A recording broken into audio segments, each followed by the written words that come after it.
Yo, what's up? Welcome back to the channel. Today we're talking about One Piece live action season 2 and how good it was. And we got some special guests today, including a one very special Revolutionary Army person, the child, the brother himself, without spoiling. And at any moment he could. Oh, there he is!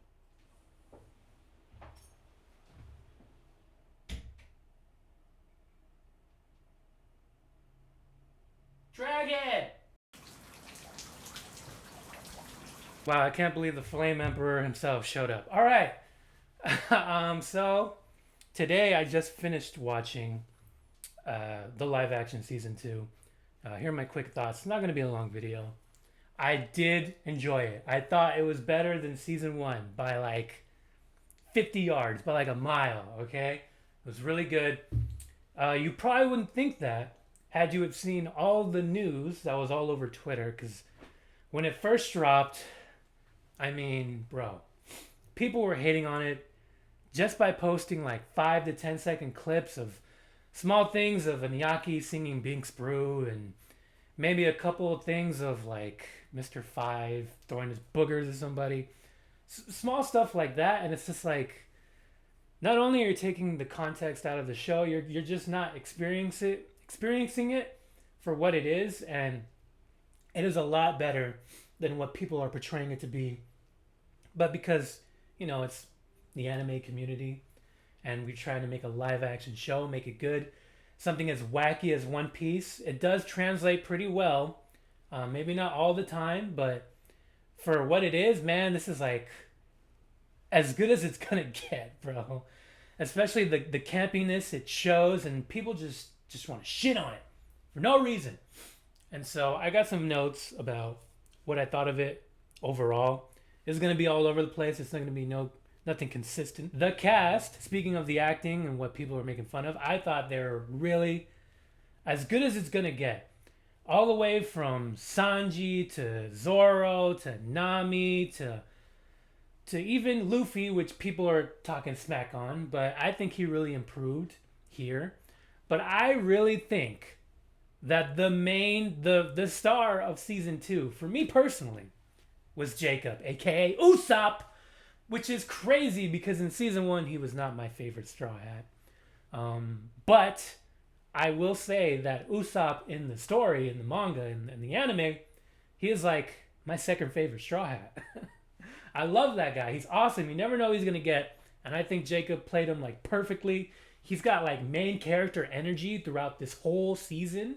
He's got all the best laughs. He's got a lot of the best moments, and I think he really shines in season 2. Really sick, really cool guy. But that's not to disparage any of the other actors. Okay, I'm not talking smack on any of y'all, especially you, Taz Skylar. Now, if you don't know, Taz Skylar has a YouTube channel here on YouTube, and when he got announced as Sanji, he got some hate. Not really hate, but like criticism. Some of them from other YouTubers, like, I don't want to name drop anybody, but Jamie Uwu, formerly known as Super Mega Frieza, and Taz Skylar saw that reaction. He made a video about it, and he made this whole thing about like, all the haters, they never believed in me. I'm the best Sanji there ever was. No one's gonna defeat me as the Sanji actor of the year. And then he just kind of like, not like went in on them or her. He just kind of made a video being like, oh, no one believed in me. So please, Taz, I thought you were great. Don't say anything about me, please. I beg you. Don't hurt me. That's why you bet your ass I'm the best Sanji. No one's ever gonna make him as deep of a character as I've ever made him, me, Taz Skylar. No one's ever gonna make fun of me. All the haters, I clawed, I fought, I even kicked my way to the top with every flip of the hair. Everything, the depth of my character is just oozing through my veins. I am Sanji, and no one, and I mean no one, must talk down on me, or else I will make a video on you.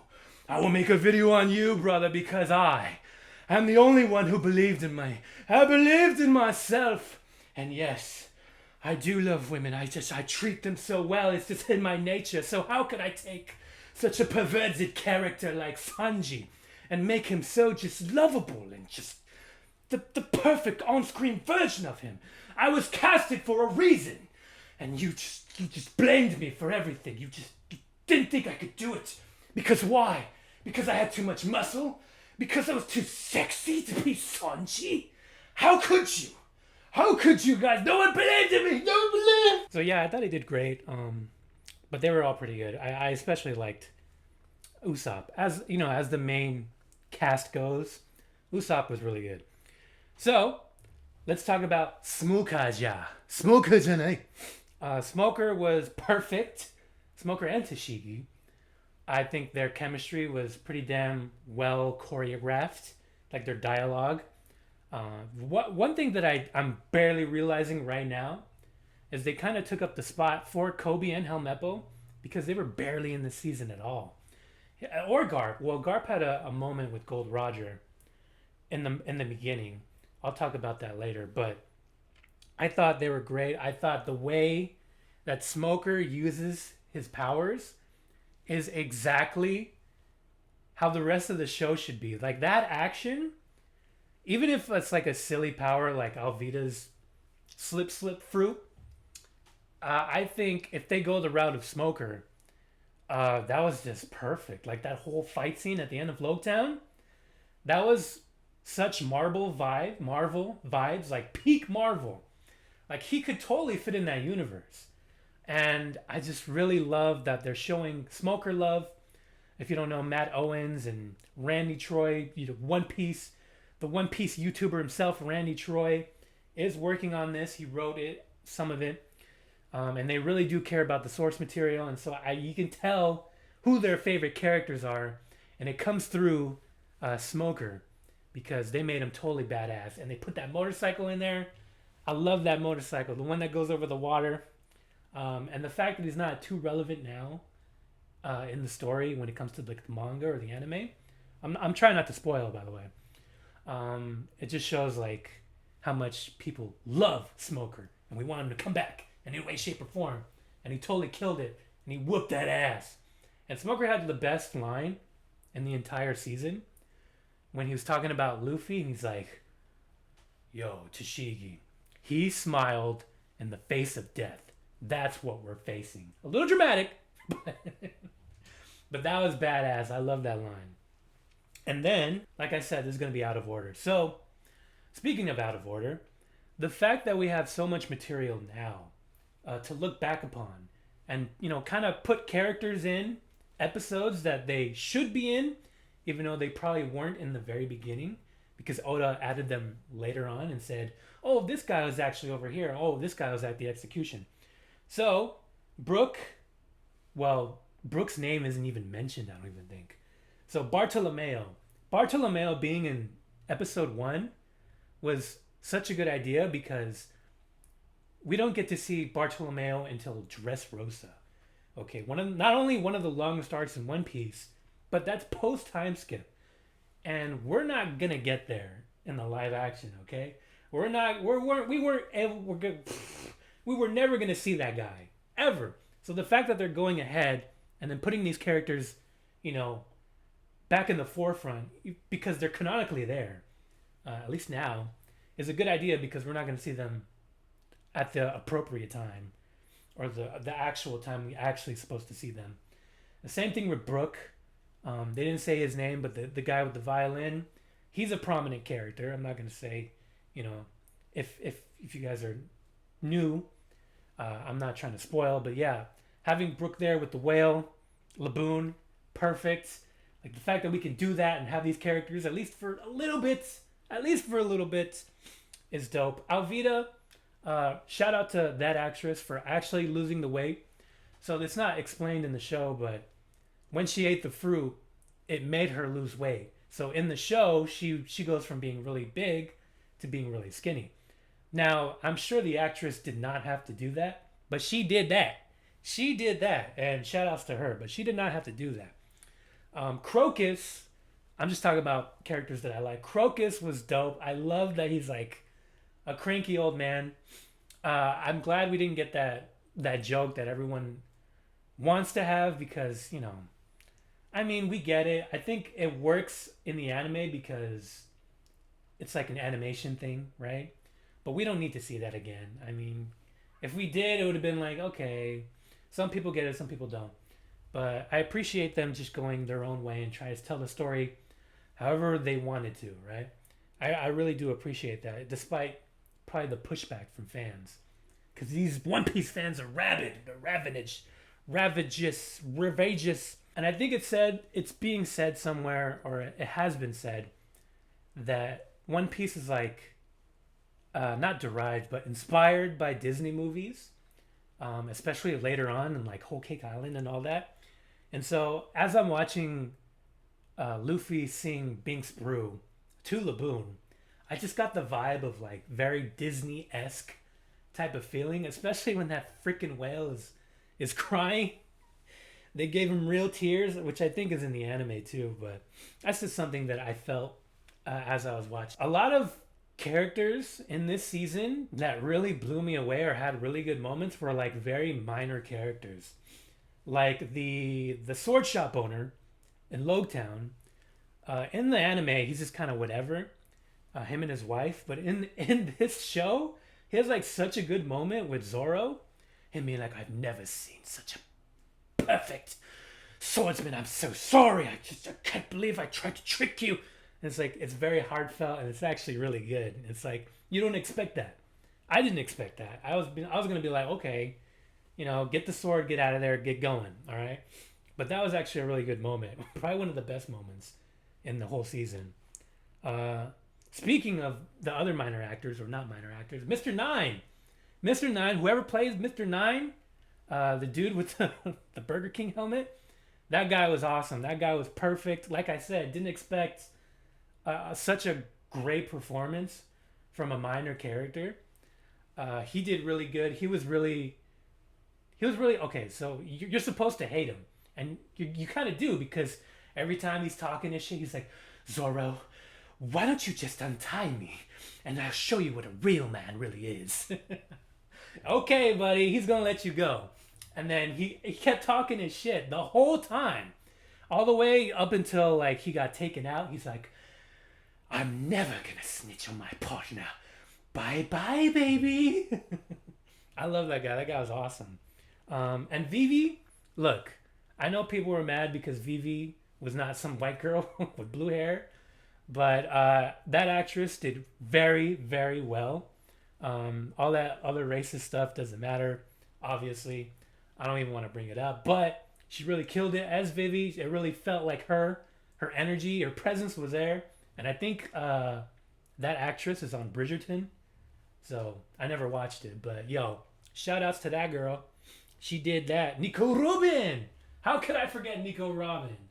Nico Robin is my favorite Straw Hat, my favorite character in all of One Piece.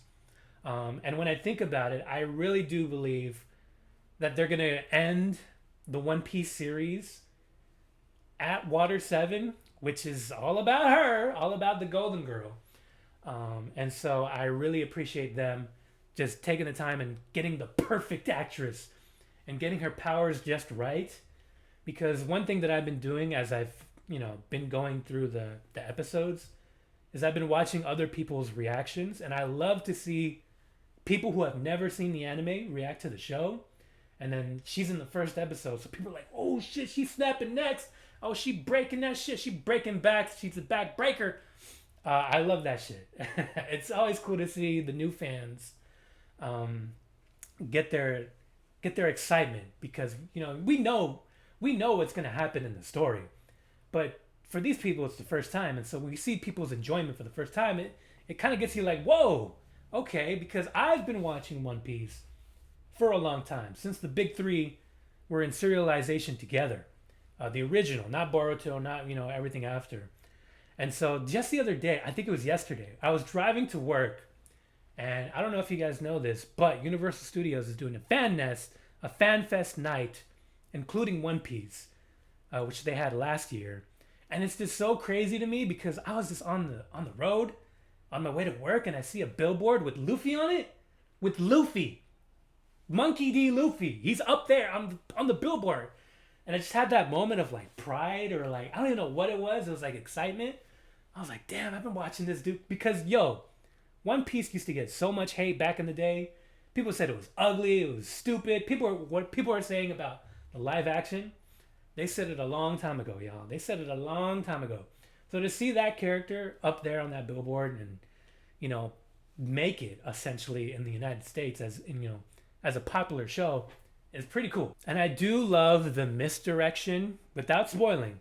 The misdirection that they're doing with who's going to join the Straw Hats in terms of like girls because Nami mentions, "Oh, I would kill to have another girl in the crew."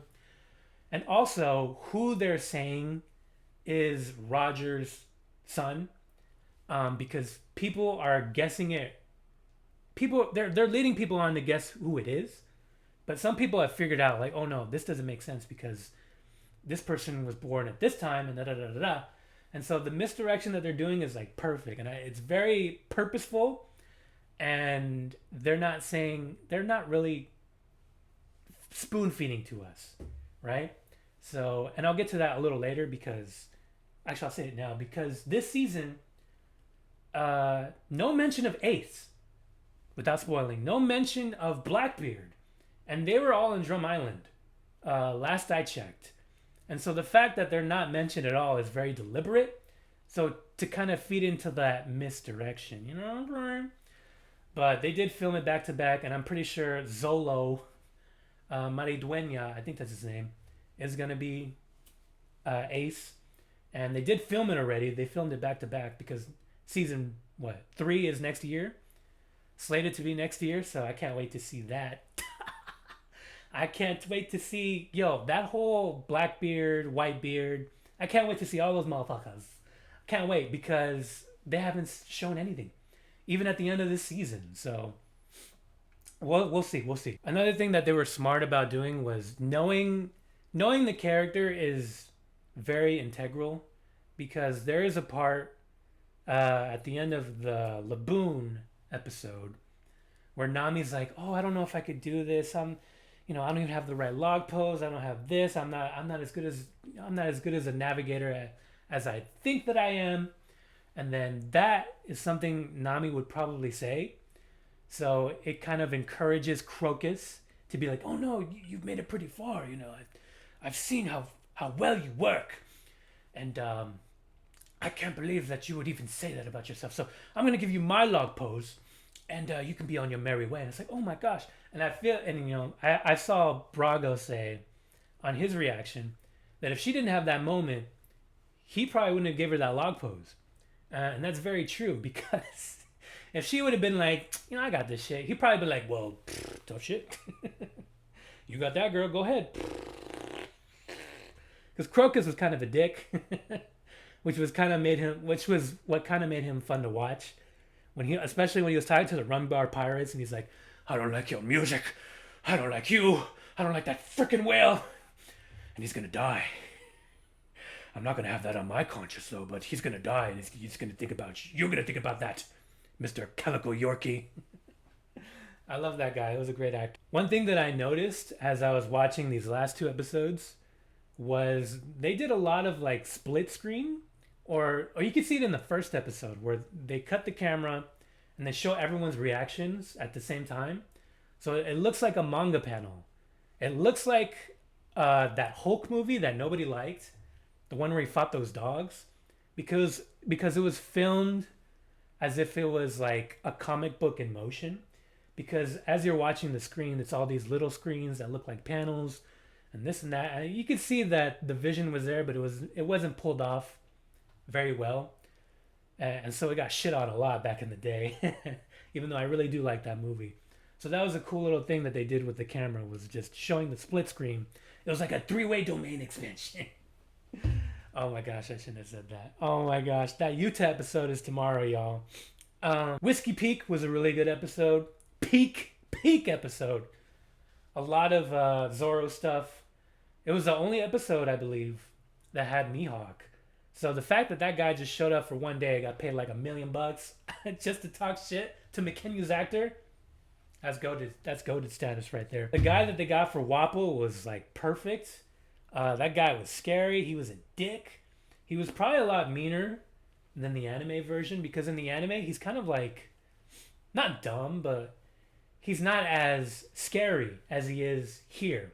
He's kind of like a baby with a gun, but in this live action version, he's very menacing. He's very intentional. He's like, I'm gonna do this. I'm gonna kill you. I'm gonna kick all these doctors out. I'm gonna kill you, Hero Luke. And I thought he was a really good villain. Katie Seagal, aka Peggy, aka Leela from Futurama, playing the one and only Kureha, did a great job. Better than Jamie Lee Curtis probably could have did. No shade to her, but yeah, I can't not unsee or unhear Peggy or Leela from Doctorine. But she was badass. One of the standouts for sure. Hal, did you leave Chopper in the backyard? Shut up, Peggy. She was great. Totally just like a true professional actor for sure. And then the guy who played Huruk, that guy was goated. He did a great job, especially since he's like talking to a plushie the whole time. I don't know how you do that. I don't know how they're gonna do that going forward because Chopper. Oh man, let's talk about Chopper because I saw recently an interview that Seth MacFarlane did. MacFarlane talking about Ted because Ted has a TV show and there's 2 seasons and the season 2 just ended. And he said that there's probably not going to be a season 3 because the cost it takes to make that show is way too damn high. And it's just a show about a little CGI teddy bear, right? But that makes you think like with Chopper, how long could they really go? Like it can't be that long. And I know the actors know where the stopping point of the live action will be because Oda has said it personally to them. I'm pretty sure that's what McKenna said. And so the fact that we have Chopper in these last like 2 or 3 episodes just raising up the budget by every second, dude. That's crazy. That's nuts. I don't know how they're going to pull it off every other episode that he's in, pretty much. It's just, are they going to have him in the background with voiceover? Or are they going to have him in that grown up, like, suit wearing guy, which I did not like? That was the only thing I didn't like about the Chopper thing. When he's like a man, like a Sasquatch dude, they made his face like really like, I don't know, it was like ugly. Like, I couldn't put my nose on it. But all the other practical effects were really good. Like Dalton, he looked really cool in his man beast form. He just kind of sucked. But that's how he is in the manga. But Chopper, when he's like a man, it just is weird. But when he's a CGI little cutesy fartsy little thing, it's perfect. It's perfect. And the voice actress is perfect. Everything. So the only thing is the money it's going to take. So I don't think this show is going to be around for too long. I don't think they're going to make it to Enies Lobby, which I would love. It just takes too damn much time, man. Even if it's like a year apart, it's just, I don't think it's going to happen. And I feel like Jaya and Skypiea need their own season. Like it needs to be one full season. But that's just me. And then we got like a little hint on Karoo and the Duck Squadron. And those ducks are straight up going to be like CGI ducks. And bro, I'm just thinking about how much this show is going to cost, bro. Like Netflix better give them like an extra 10 billion, y'all. Otherwise, I don't know how it's going to happen. Unless they're going to be writing like animatronics. I don't know. That's nuts. Oh, I forgot to mention Bragi. Whoever played Bragi, that dude was perfect, okay? Not only did the laugh work, you know, when the One Piece laughed, not only did the laugh work or how big they were in comparison to everyone else, like that guy totally sold it as an Elbaf giant. The way he talked, the way he spoke to Usopp, he inspired him. It was very just like believable, and that guy was awesome. Like he really pulled off that whole persona. Dory was okay, but Brogy, that dude was goated. That dude could have sent me to war. Oh yeah, and you know what was crazy too? Speaking of practical effects, Wapol, when he made that little army of those messed up dudes, those people, he just fused them with weapons. That shit looked crazy. Those guys looked like that band Guar, where they just like all spiky, like helmet raider type gear and shit. That shit looked crazy. And when Wapol got, taken out, those guys just went back to normal. But if it was like a different show, if they stayed like that, all fucked up and shit, that would have been nuts. That was very gnarly. I really like seeing that. That was cool as fuck. Yeah, Luffy and Yaki really stepped up his game. I think he got a lot of shit for just playing a character like Luffy. It's like bringing someone like Goku to life. You just can't do it. You try your best, but it really depends on the writing. It really depends on how you view Luffy as a character, and I think he did a really good job. He did as good as anybody probably can with that kind of character, because he's essentially Bugs Bunny in real life. Okay, so and I think the episode that really uh, sold me was when he was with Miss Golden Week, and he's like doing all those different emotions and shit. He's this tea is delicious. He's like crying and shit. Oh, that was a good moment. So yeah, Mr. Five and Miss Valentine were solid. They were pretty good. Mr. Five was pretty funny. Mr. Three, perfect casting. That guy played Polka Dot Guy in Suicide Squad. Yeah, that guy was like an established actor. Did very well. He was very excited to play the character. I saw interviews of him before talking about how much he liked the show. But yeah, that is my review of One Piece live action season 2. Remember to like, comment, subscribe, all that stuff. Let me know if you want to see more. I really appreciate it. Taz, don't sue me, and I'll see y'all next time. Peace.